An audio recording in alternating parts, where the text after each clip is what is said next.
Starting this edition of This Is Exclusive with a big story that we've been tracking very closely. This is a Republic investigation. Now on Saturday, the National Investigation Agency filed a charge sheet. This was in a human trafficking case, after which Republic went on to track the route of the traffickers today. After the investigation, we have found out the trafficking route that took place from Bangladesh to Bengaluru via Tripura and Assam. It has been learnt that Rohingyas and Bangladeshi nationals were brought via trafficking to Tripura, where fake IDs with either Tripura or Assam addressed were provided to them.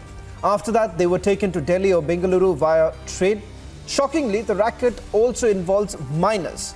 So far, 6 accused have been named in the NIA charge sheet, of which Kumkum Ahmed has been identified as the main accused. Let's take a look at the first report filed by my colleague Anirudh from Guwahati.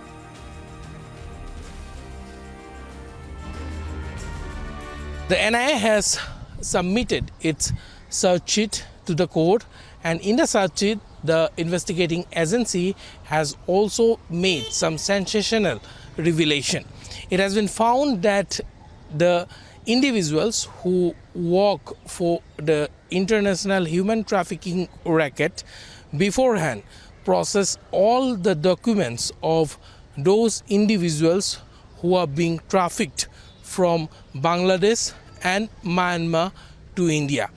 All the necessary documents that are required to prove the Indian citizenship are prepared beforehand, and once they enter into India illegally, these handlers hand them over the documents. These documents not only include PAN card, Aadhaar card, ration card, but sometimes even passports. The NIA has now been investigating to find out if this human trafficking racket is also involved in supplying of Rohingya girls, women, as well as children to other foreign countries as well.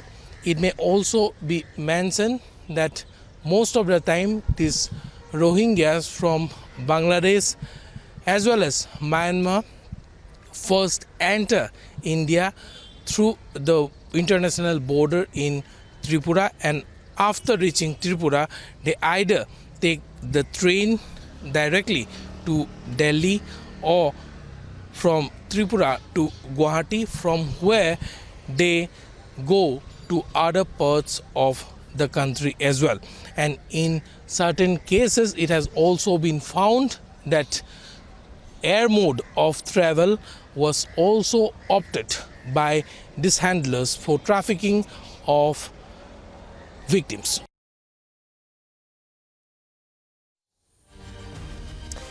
Well, let's now take a look at the other report that has been filed by my colleague Sagai Raj, who tells you about the Bengaluru connection.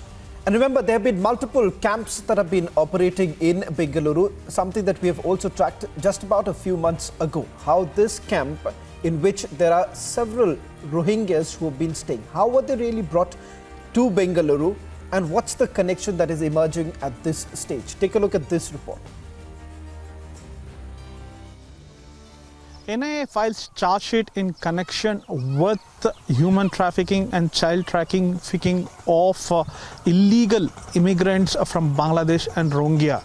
We are at one of those such camps here in Bengaluru, and here there are people who are living with the recognition from UNHRC, and similarly there are also people who are trying to take shelter in these recognized camps who have been illegally trafficked from Bangladesh and Rohingya. And what we get to learn from the charge sheet which has been filed is that these people are being illegally trafficked, especially the kingpin who was been arrested in the month of March, Kumkum Ahmed. He used to take a route map from Bangladesh via Tripura and Assam and reach Bengaluru. And here he used to supply illegal immigrants as well as child trafficking. And what we also get to learn is that he was also making few fake PAN cards, Aadhaar cards and voter ID for all these illegal immigrants to have a better place in the society and also get jobs in many places. As of now, NIA have caught these culprits and already charge sheet has been filed in connection with this particular case, and the investigation progresses whether there are more people involved in this.